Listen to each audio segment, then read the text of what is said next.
Hello, everyone. Good morning.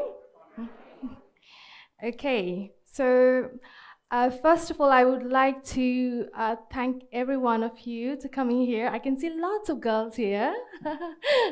uh, and honestly, I feel like I'm with the family now because I had such amazing experience last night. And um, I feel so blessed to be here, especially in Gujarat, in Ahmedabad, a birthplace of Mahatma Gandhi, and I feel so honored to be here.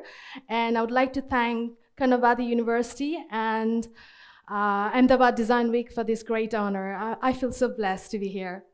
Okay, so I guess most of you know already that I'm going to talk about sustainable fashion, for sure, right? So today's title of my presentation is Sustainable Fashion, a Paradigm Shift. So let's start. Okay, so I would like to describe in a very short way how I think the sustainability is all about. So I feel like sustainability equals to harmony between people, planet, and profit. I've just got some points to share with you. So I feel like the environment is our life. I guess you all feel that. That's why you're here, right? So caring for nature and biodiversity is actually we are protecting our existence. So it's being kind to ourselves. It's about nurturing the humankind. It's about protecting our future generation. And equation I put together is sustainability not about being perfect or achieving perfection, but being harmony with nature. So if the people, planet are balanced, the profit is inevitable. So that's how I see sustainability, and I'll explain you more a little bit later. So I'm gonna start with my journey. So basically, as a design student, I guess a lot of you would like to know a little bit about my background. So how I started is when I was 17. The first ever design I made won a Best Design Award.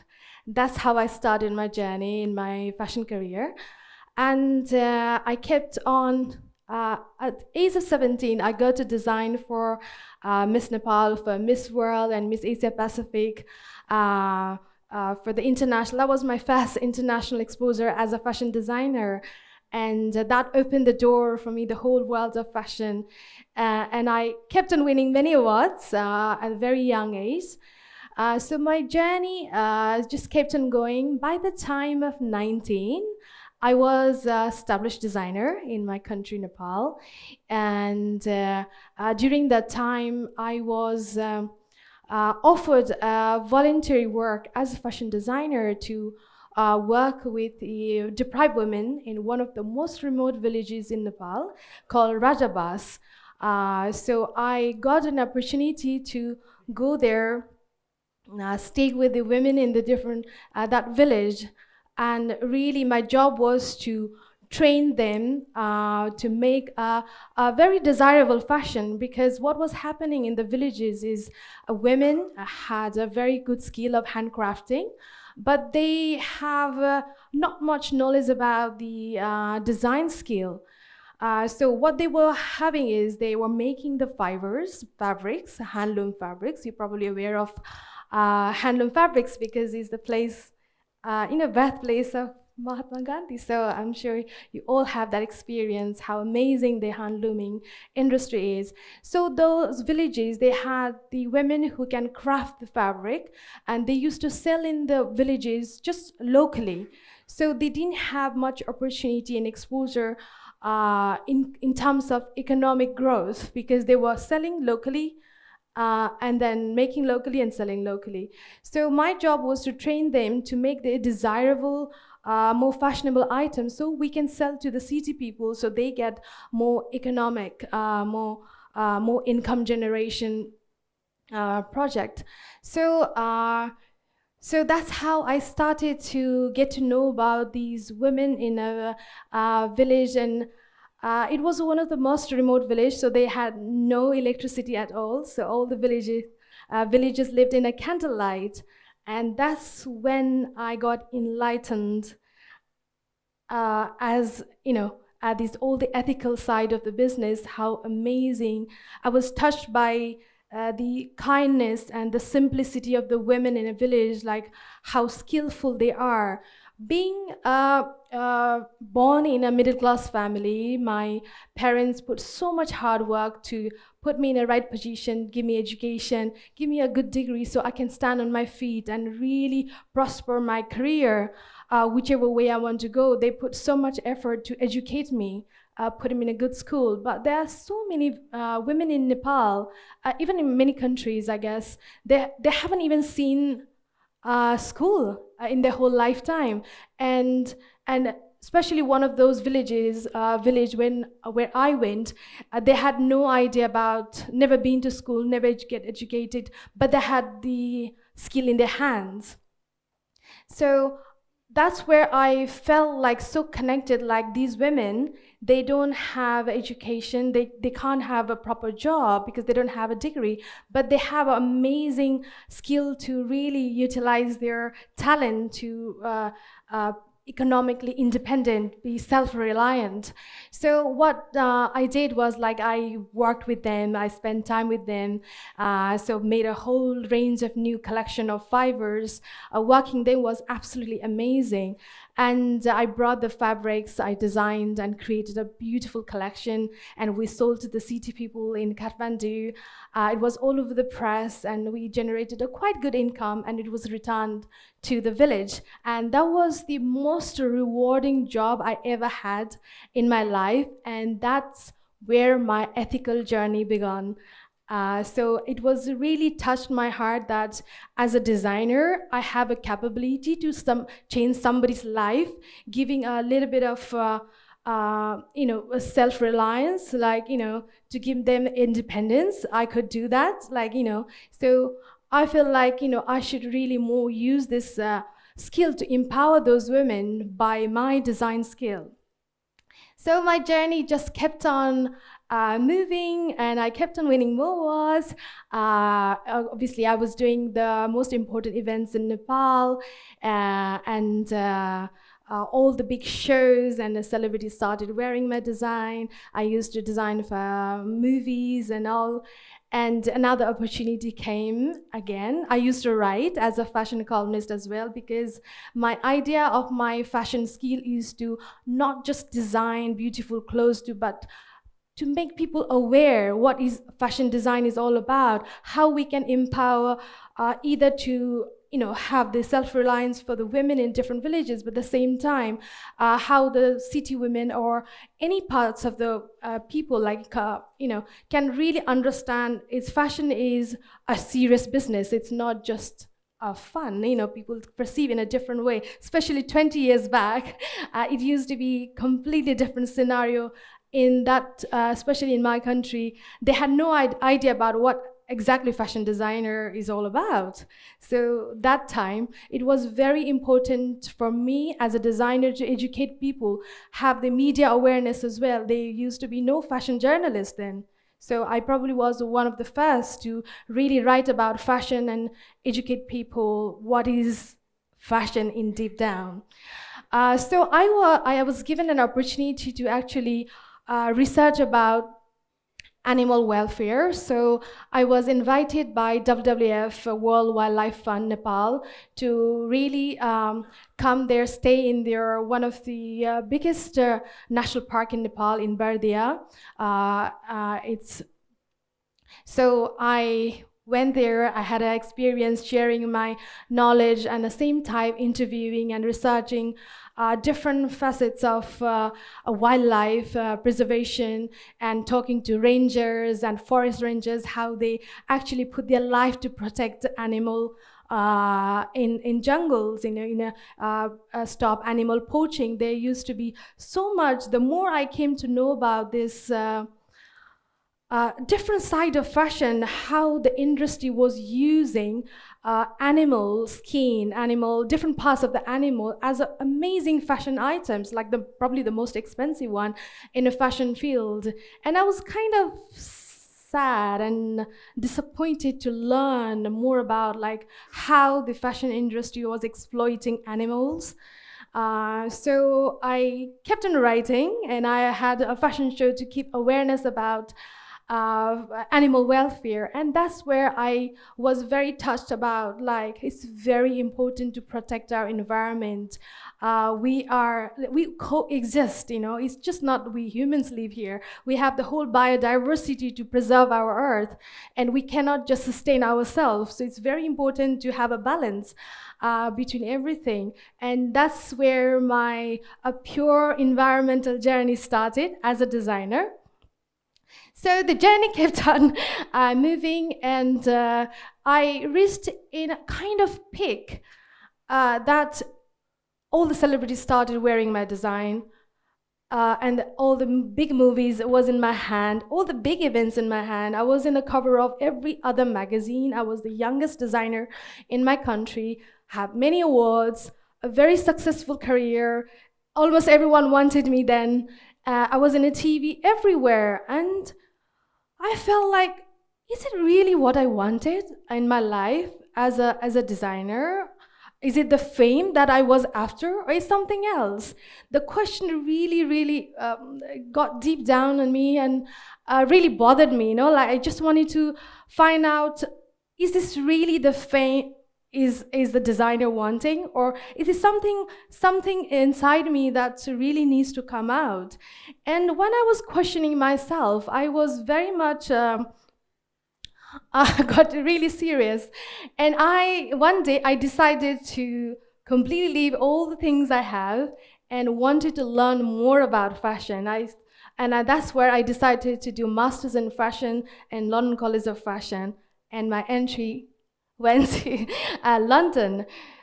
People said that time I was a bit crazy. I was a bit, I was going to lose all the things that I have gained. Are you silly to leave all your fame, and nobody gonna remember you in a couple of years' time because you're going London. You're leaving everything behind. You again back to a student life, and being established designer, then quite famous. It was a hard decision for me, but I had to take lead in my life because I wasn't satisfied with the fame only. And I said, like, no, I got to learn more. I really want to dive deep into fashion and learn more about it. And then I left everything behind. I flew to London. Obviously, I started studying. The more I studied, the more I got disappointed. So the more I was learning, it came to my light like there's so many bad things, all the disaster things happening in the world due to the fashion. Like it was a really kind of eye-opener for me. Like I almost felt like, would I want to be a fashion designer like this? Would I want to be a culprit? Like I started blaming myself because of me as a designer, or many designers in the world, many fashion companies in the world was responsible because they are the one who actually makes the product, right? They are the one who creates, generates that kind of hazards and lots of disastrous things in the world. So I really felt really sad about it, and one time after I finished my master's degree and I did lots of research how I wanted to prosper my career, then I came to the point like one day, like, either it has to be a sustainable way, or I would not be a designer at all. If I do the job, I would do in a sustainable way.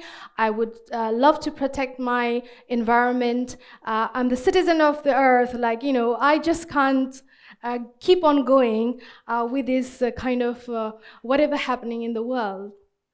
So then I decided, like, I want to do my business in a sustainable way. Otherwise, I would not do this job at all. So that's where my sustainable business started in London in 2000, actually starting in 2010.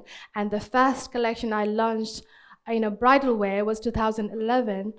As a sustainable collection. The whole business ethos I created from the ethical side of view, from the sustainable way, it was a circularity I wanted to create. Like I felt like deep down in my heart that there should be a way to do a business in a kinder way. You know, we cannot just use the resources of earth and just use and use and use and not giving back anything. And one time it would come that we would have no place to live, you know, it would be disastrous. So I started my sustainable design journey, business like that. So my business was selected as a 20 sustainable business in England in 2010, and I started getting recognized, and I again won a Best Newcomer Award for my first ever collection, first sustainable collection I launched in London. So it came as a really good feeling, good vibe for the people. Something new started to evolve, and the media started to started to really recognize what I was doing. But at the same time, most of the general people, they were like not understanding what I was doing. It was kind of alien. Sustainability was like kind of unheard word. Like, you know, people like, if I say like I'm a sustainable designer, like, what is sustainable? You know, it's like, we don't know. Like every event I used to attend, I used to talk about my collection, people would be like, what is this? What is hemp? What is bamboo? What is... People do understand now, but then 11 years back, it was like completely crazy thing. And people kind of put me in a very much like alienated place. You know, this designer is a bit crazy. But when they saw my collection, they fell in love with the collection. They were like, oh, that's very beautiful, very luxurious, very desirable. People started to buying the collection. And there's lots of boutiques. The first collection I launched, I had 15 boutiques all around UK and all over the world. But then many of the boutiques, the stockists I had, they fell in love with my design. They were like, Sanyukta, we love your collection. It's absolutely amazing. We're going to buy it. And the more I talk about the sustainable factor, they used to get scared, like, oh, so it's made of hemp, it's made of bamboo, it's made of banana, it's made of soya. No, we're not gonna buy a collection. I was like, why? You know, it's a win-win for everyone. It's good for skin. A bride would love it, you know. Which woman wouldn't like to have nourishing skin while they're wearing their clothes? And it's good for environment, it's good for the people, it's good for the planet. There's no other minus point here. And they were like, no, you know, because our customers are not educated that way. They would not understand about your sustainability. If I tell them about this made of bamboo or hemp or other different fibers, they would get scared and they would not buy. And we cannot take that risk in our business because we are established business. We're doing it for 20 plus years, 30 years, and we are using a traditional fabrics. All the designers use either silk or polyester or whatever. And they want to have that regularity. You know, they want to buy something they already saw. You know, they would be so much frightened if they know that they are from the fibers they never experienced before. And that was kind of really a bit of down moment. But then there's so many rejections. People like, you know, your business will only stand for maybe 1 year and it'll disappear. There's so much negativity started to come. People started to not buy because the more. So we had to actually take down from our website all about sustainability because people would think that it's like kind of eco or, you know, activism or something like that. They would be scared. So I was told by my agent and other people in my company, like, we need to tone it down. Let's take out sustainability. Let's about the green. Let's talk about, minus, like delete all the ethical side of the business and just keep the design as organic. People only understand organic. Maybe they started to eating organic food. So that's how it started. And fast forward 10 years later, and obviously people started to recognize sustainability. Now I'm talking in front of you, 11 years later, I'm still standing in my business, growing very well and strong. And now, like almost the whole world is talking about sustainability, right? It's every other people are talking about sustainability. All the companies started to change their profile overnight. Oh my God, we got to look nice. Whether they would really think from their heart, they're genuinely really thinking about, okay, sustainability is important, environment is very, very crucial part of our life, or they were just doing in a very superficial way. Either way, it's either genuine or non-genuine. Sustainability is talk of the world now. People are aware, they know the word, and that's how I feel very proud about, like, now it's sustainability is being recognized. Yes. After all, that's all the old years.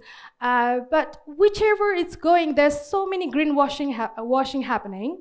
There's so many companies just putting sustainability as their, just so that to confuse people and to make the company look nice. But either way, it's going in the right direction, because this thing needs to be heard, We need to understand that we cannot live without the environment. So it's going well. It's going on the right direction. And it has to, because there is no planet B, do we? If we just, what people are thinking, so what they're doing is like, human beings, they think that they're the top of the pile, they're the superior being, right? There's so many talk about we are the top of the chain, we rule the world. So what human beings have been doing in the past 50, like maybe past 50 to 100 years, is they have destroyed quite a lot of natural resources, thinking that they can do whatever they want. So basically what human beings are doing, they like, top of the tree, cutting the tree, sitting in the branch. So when they fall, hit hard, then only they will realize, actually, we are the most silliest being in the world. So that's what's happening now. We started to fall down. There's so many disasters happening in the world. So the simple fact is nature will survive without us, but we cannot survive without the nature. If we do not realize this now, we're destroying our own existence. It's like, in a nature, in existence, like we have so many facts, like dinosaurs disappeared, there's so many animals has been extinct already, but the nature is keep on going. Even human beings disappear, the nature will still go on. We're only going to be extinct, disappearing our own existence. And that's the simple fact we got to understand. I'm gonna put a little video. I had a recently, I think it's January, yeah. The first week of January, I had an interview from BBC in London, and I got to talk about sustainable fashion, how the fast fashion is creating havoc in the world. So I would like you to just watch a little video, and I'm gonna talk a little bit about that a little bit later, and I'm gonna have a glass of water as well. Oh. They're picking up the bargains from the cheap clothes shops. How much should we care about where they come from and the impact that's having on the environment? Well, an eco-conscious fashion designer from Hagworthingham in Lincolnshire says that we should be on everybody's minds when clothes shopping, and is urging people to ditch what is known as fast fashion. But at a time when people are feeling the pinch financially, of course, can they be convinced to pay more for longer lasting clothes? I'm Sanyukta Shrestha. I'm a sustainable fashion designer.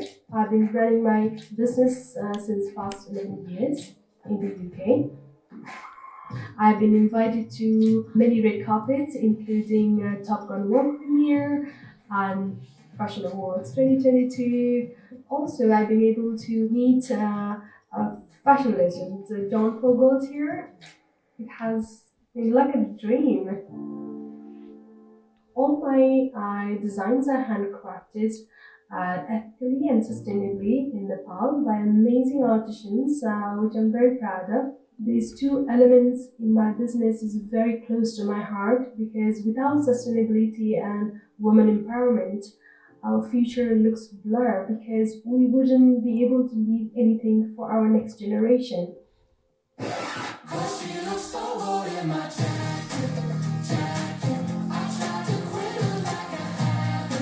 For me, fast fashion is like, oh, I can buy this and it's quite cheaper and I look good.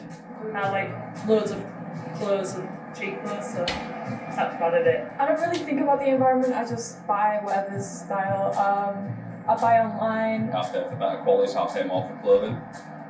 Whereas I suppose for you, Gertie, I've got 2 kids, so I normally go for like the cheaper ones, yeah. The environment doesn't bother me as long as I get what I want.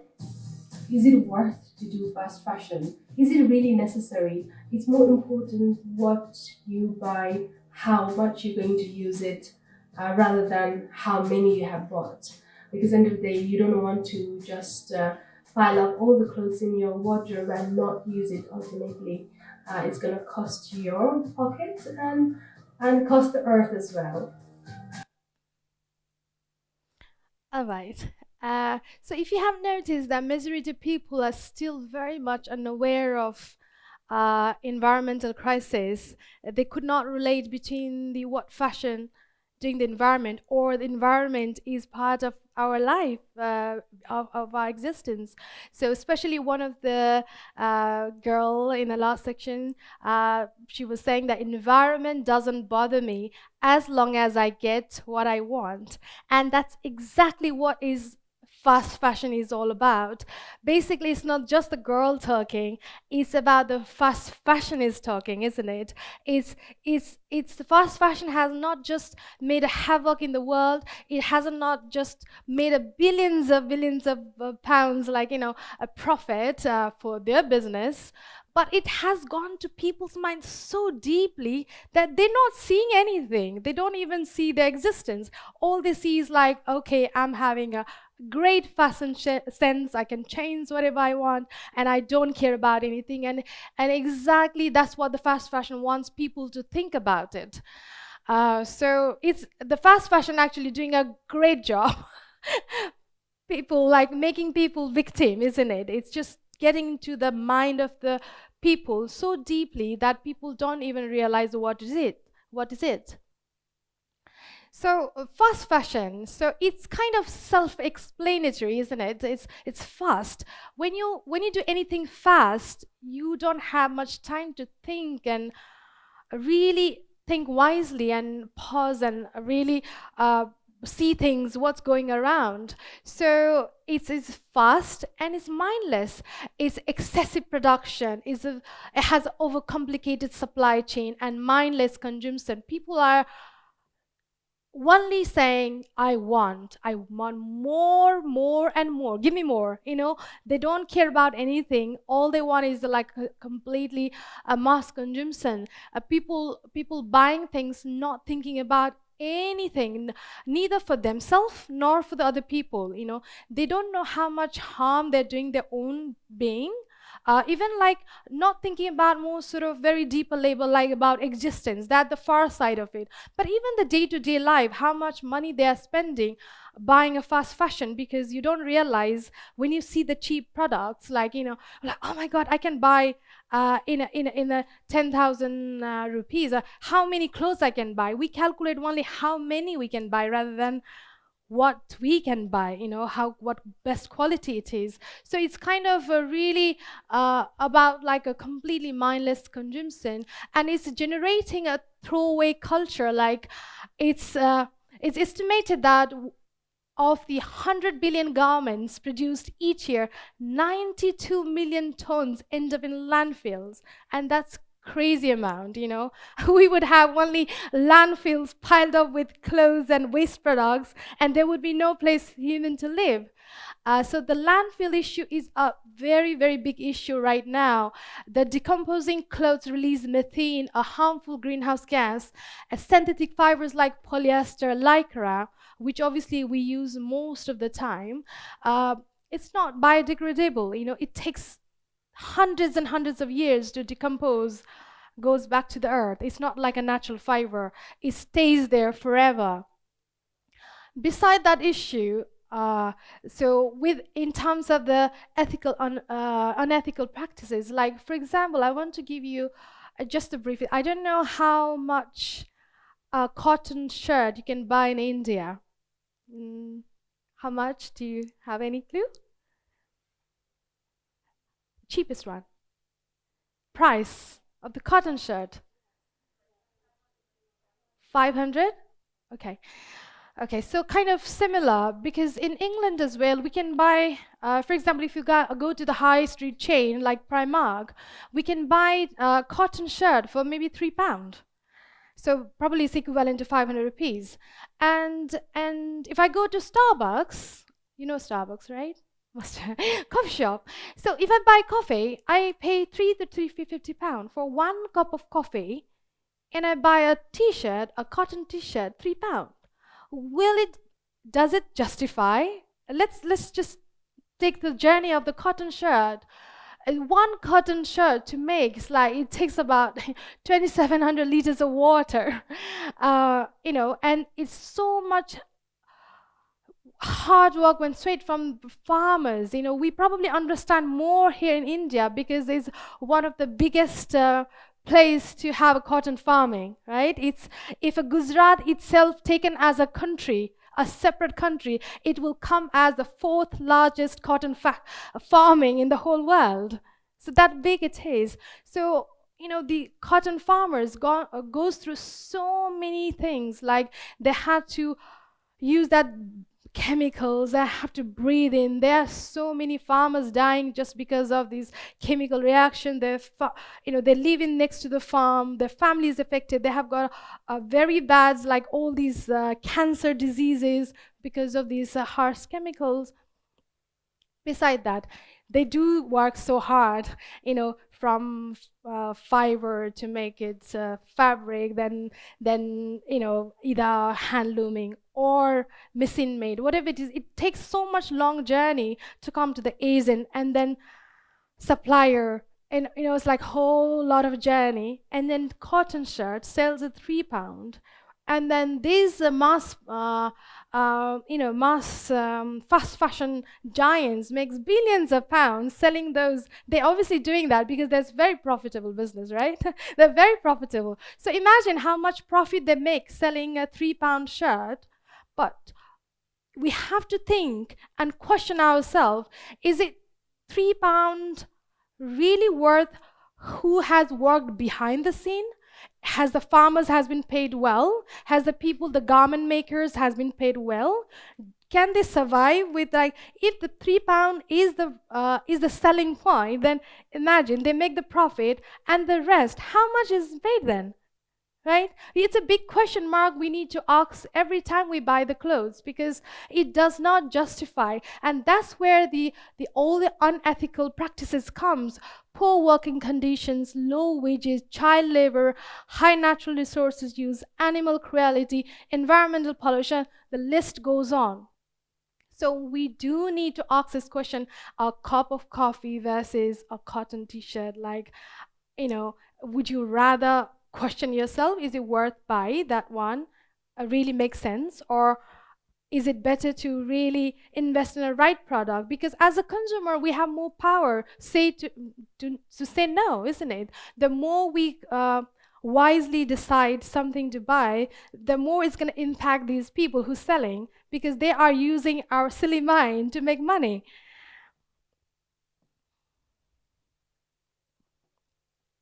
So this obviously fast fashion, what is the solution? So people are now slowing down. They obviously trying to understand what this fast fashion is doing. So slow fashion is like slowing down. You pause, you think, you act wisely. So slow fashion is a culmination, amalgamation of ethical fashion plus eco fashion plus lasting fashion. It's kind of circular chain that it reuses, it reduces, it recycles, and there is upcycling as well. Basically, it goes to the whole chain of circularity, giving a better lifespan for the clothing to stay longer, and then we can enjoy more about, value more of our clothes, and really make a less burden for the earth, less burden for the landfill. So what I see is, I always been like this. I don't follow fashion. I am slow fashion. What I mean to say is, like, as a fashion designer, honestly, I never followed fashion. It's silly to it sounds silly, right? I don't follow fashion. It's like contradicting your own thing. But it's like fashion in here means like a trend, you know. We are not like a herd of sheep that, like, you know, one goes one direction and everyone falls the same direction without thinking anything here and there. We got to think, you know, the trend, what's coming, what's going. You know, the big fashion companies are launching collection every single week. Do we need that every single week to change the whole collection? There's a lot of burden for the designers, more pressure for designers to be creative every week, and then create all these kind of old bad circular chain. So as a fashion designer, since my journey, even in England, I actually was not following the trend. I didn't follow the international trade shows. I used to do the show when I wanted, how I wanted. I was a bit of black sheep, you know, it's like say no to everything what people were doing. But I think that that made my path even stronger as a sustainable designer, because we have to say no to something, you know, otherwise it's gonna keep on going. We have a power as a designer, because we are the one who can create, you know, things that from the scratch, from the fiber, from the farm to the product. We have a role to play as a responsible human being. So what my business is doing is it's all of these things. It's a lot of things to take in, right? So these are the sustainable attributes of at Sanyukta Shrestha. So it's a traceability, transparency. It's a main factor in sustainable fashion, because you need to question how, where the products come from, who made the product.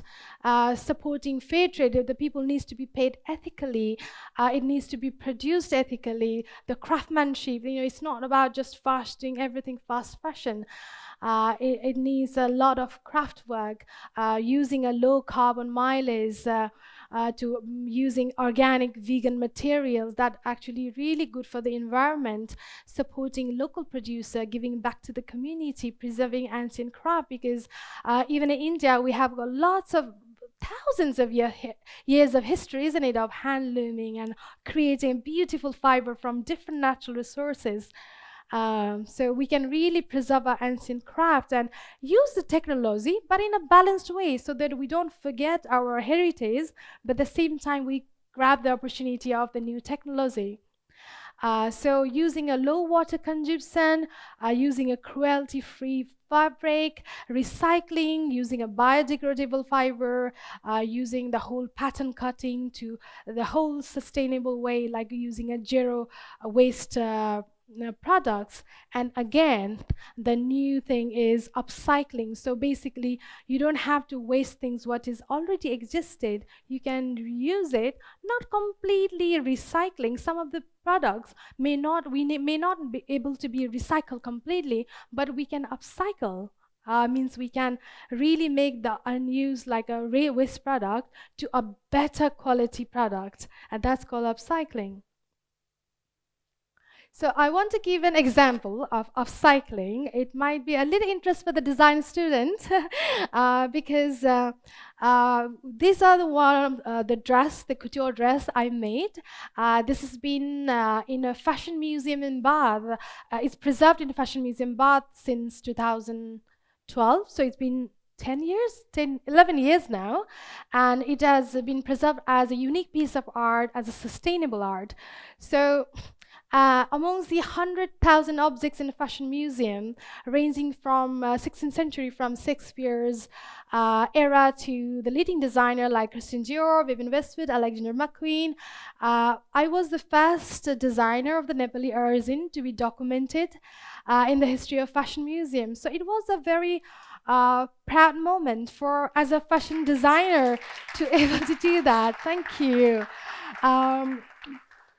Because it really was about educating people. You know, we really don't have to throw things. I'm going to tell you a little story about it behind the scene, how I came up with this design. But it was a really, really nice feeling that, you know, I could really bring my heritage as a designer. I can use the handloom fibers, the empower women in Nepal, and give them opportunity to the international stage to be learned for design students, the researchers, the people in the world to learn about how the disposable things can be made in the high-end product. So these are the actually made from newspapers from 1980s, early 80s. Okay. So it's a really great example of cycling. So the story is actually when me and her husband bought a first new home in England. It was a very cute little house we bought. We were very excited. And then as a young couple, like, we want to redecorate the house and change the flooring, you know, because it was kind of a bit grumpy looking, like, you know, unfresh when we bought the house. It wasn't new, brand new house. It was, I think, around 30 years old. And we decided to change everything to have a new stamp on the house. I guess the young couples would like that. And we decided to change the flooring, and me and my husband was taking out the carpets, a very grubby, dirty carpets, old carpets. We're taking out the carpets so that we can get ready for the flooring people, the professional people, to come and just put the new flooring down. And when I was taking out the carpets, I saw a very, very like a, you know, this yellowish kind of dirty, discolored paper lying down under the floorboard. And I was like, oh my God, what is it? It's like taking out different kind of layers of colors of papers. And I started looking at the news. I was like, oh, it's 1981, 1982, and it's exactly the similar time I was born. I was instantly connected with that history. And I started reading about the news of Princess Diana and Prince William was born, you know, in 1983. I was like, oh, that's really nice news. And I was reading, and I feel the more I collected the paper, the more I feel connected.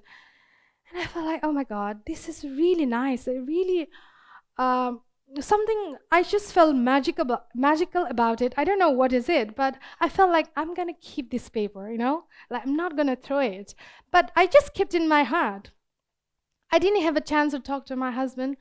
And by the evening, I was really tired, and I was like, okay, I'm gonna go to bed today, and I'm gonna wake up in the morning, and then sort out everything after that.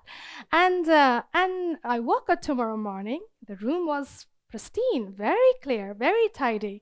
And my husband comes with a very pride face, like, oh, you know, did you had a good rest? How did you see? Like, I cleaned everything.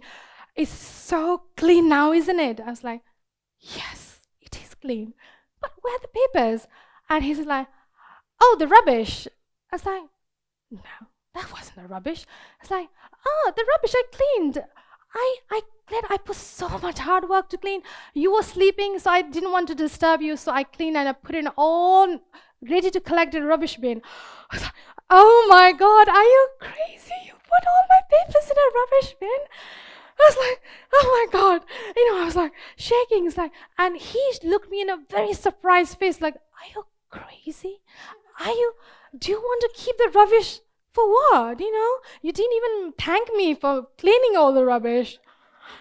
And I was like, where did you put the rubbish? I was like, almost like a mixed feeling, and angry, curious. I just wanted to rescue that rubbish. And he was like, I put it, but bin collection. What time is coming? 8 o'clock. What time is it? 5 to 8. I was like, oh my God, I ran in the front of the house. The big truck was coming, teet, teet, teet, with the lighting on. You know how in England, they've got a huge truck to collect the bin, and there's a couple of bin bags lying there, and the driver was coming out to collect the bin. They collected the other houses. And I was like drying the big giants, like a big chunk of bins, and then dragging like this. And the driver looks at like, why did you took out and like, no. I'm going to put it back. Don't worry about this. But these are not rubbish. And he looked at me with a very strange face. And other side, my husband's like, shocked completely. My wife gone mad, It's like a full of surprise, a bit of mystery. I dragged her inside the house, and it's like, why are you keeping the rubbish? I was like, these are not rubbish. I feel connected. And I had to, it took me like a couple of hours to convince him that's not rubbish. And I requested, can you please give me one space of the house? And it's like, there's no space in the house. This needs to be cleaned. It's a small house. We cannot put the rubbish inside. It's like, okay, what about the shed? And it's like, there was a little shed behind the garden, behind the house, in a garden, little shed. I was like, I will just pile up so neatly. I'll just keep a very, very strict space. And then he finally got convinced. He allowed me that shed, a little space there to tuck in everything neatly. He's very well, super organized person. He's very clean and tidy. I'm the messier one, I'm the designer. Of course, I have to be messy, right? and I convinced him. I put this, and a couple of years later, I came up with this design. And the same year this design was launched, many people wanted to buy that dress. And I said, that's not for sale. That's my masterpiece. I'm not going to sell you. And then I got an offer from the museum to put it as a unique piece of art. And that's where this beautiful PETA gown I named, because it was made from paper, so I put her name as PETA. So it's personified. She's PETA. And it was a great success, but not only that. After a couple of years, there is a big transformation for my husband as well. He has become very, very eco-friendly. He looks everything in a different way now. He recycles everything. He just has, somehow brought back his, craftsmanship, and he crafts everything. He doesn't throw things now. So that was my great achievement as a family member, that I could inspire him to really transform, look at it in a different way, and see things, the world, the beauty around us. And it's a one family member, we could have a little bit of sense of environment, a bit of care around us. We can really make our other family member aware, and that's how from one person to family, to the society, to the country, and can change the world. So it's a slow process, but it does happen. It takes time. It's getting there. Okay, so let's go back. Oh, sorry. So that's the upcycling. That's called upcycling because it's a waste product, something that already thrown away. If I haven't seen the things I have seen, obviously it would end up in a bin, isn't it? It would be just somewhere in a rubbish, like in a recycle or something like that. It would be no history like this. So it's basically upcycling means curating trash. Like, for example, I curated trash newspapers from 1980 to 1983, found in a floorboard, given a new life, new meaning, a design. As a designer, it was a metamorphosis, isn't it? It's like from caterpillar to butterflies, has a new metamorphosis from trash to couture piece, given a new life. An example of sustainability, because it's upcycling is the new recycling. We must note that, because many times, to recycle fabric, it's very hard, because we already have so much things already existed, we cannot just recycle easily. There's so much chemical process goes into recycling as well. But if we think in a different way, use our creativity, we can turn this thing, a complete new reusable things, to make a better product. So basically, my conclusion is we need to trash the throwaway culture, not the trash itself. Okay, so that's so. In terms of a problem, as we know already, the fashion industry being it's second polluting industry in the world. You probably are aware of that, right? It's a big industry that's polluting the whole world, is a huge problem ahead of us. So it is creating a bit of a big disaster, like a rapid climate crisis, biodiversity loss, global warming, sea levels are rising, ocean pollution, deforestation, Arctic is melting. There's so much. The list goes on. We can just talk about that all day, but we have very limited time. So there is a huge problem that we're creating from the fashion industry. It's all well connected. So we cannot ignore that. So what are the possibilities? Let's face the present. Let's admit that the power of fashion, although it is in a negative way, we are doing everything in a negative way. So we have now the negative impact in the world as a fashion industry. And let's agree that, the damage that has created our ecosystem is immense. It's big. We cannot ignore that. The future is like, what I feel like, we can turn this problem into possibilities, if the fashion can create such a massive negative impact, imagine if the fashion can be positive, how immense impact we can create in the world, a better world, right? Because if it can be so negatively impactful, if it changes into positive, it will be big positive impact, right? So it can act as a healer as well if we all take individual responsibility. And then we can think of a magic it can create.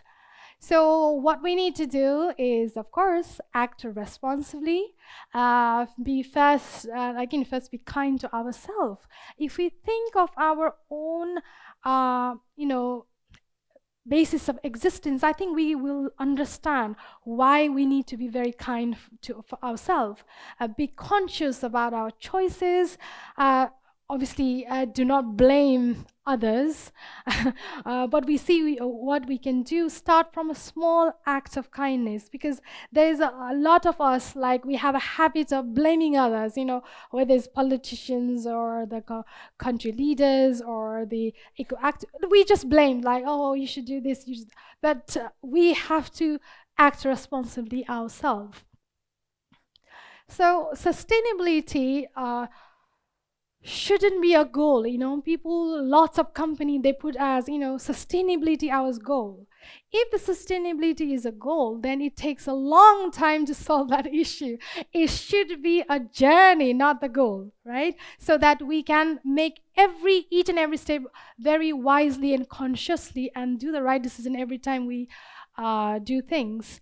And in terms of sustainability, it's kind of very tricky subject. There's lots of conversation, lots of I've went to many seminars, and all the big UN leaders do, they're discussing about, one says one right, other say one right. If you think here, one conversation will like, oh yes, that's correct, we shouldn't be doing that, and other gives you completely different perspective. It's like, oh, that's right too, we shouldn't do that. Then who is right? And it's, in my experience as a designer, throughout the years, it's been like 20 years working in this specific, subject or home, like an earth, thinking about it. I feel like there's no right or wrong way. We shouldn't be really worried about who says right about what you're doing. It's all about doing this consciously, because if you do consciously, then we can make a better decision in our lives. So what can I do? So obviously we may have this question. In a personal level, buy less, right? Shop wisely. invest on quality products that last long, reuse, recycle, restyle, and rent. There's so many R's that comes as a personal, because while we are designing, lots of you must be in a fashion design background, you're prospective, a great fashion designers of future, but still while we are progressing in that career, as a consumer point of view, we can take these very small steps, but gives a better, quality of our own being, like being responsible for little act of kindness. So where do we start? The answer is you. So you are the next generation of innovators, designers, change makers. You have plenty of possibilities. So answer is not outside, answer is within you and what we feel around us, so what we do, how we do our business and how we see things around. So I'm going to end my presentation with a beautiful quote from great Mahatma Gandhi. Be the change you wish to see in the world. And that's very, very important. We really need to take this from the heart, not just from outside, really feel it inside. And once the change starts from within you, sustainable action will start naturally and organically. Then you don't need to prove any other customers, or you are the future designers, you are the innovators, you are creative people. So when you start to change yourself from inner inside, then naturally your inner confidence, what you see in the world makes a big difference, and people will believe you, people will trust you, people will believe your story. And this is also my own experience as a designer, because there's so many brides, especially my customers are brides, and they come from all over the world, different, I could not even imagine, and they come to me saying that I'm just here for you to buy your dress. And it always made me feel like, are you serious? You came from Uganda, you came from Dubai, you came from this country just to buy my dress? That's a big compliment for me as a designer, because obviously now the sustainability is a more often word now, but obviously past 10 years hasn't been like that. But creating that awareness, the women fly, really focused on what they want to buy, trust in your brand, trust in your ethos, buying your product from their heart. That's what you want your customers to be, really, really respect and understand what you're doing, and then you feel like your job is fulfilling, isn't it? Thank you.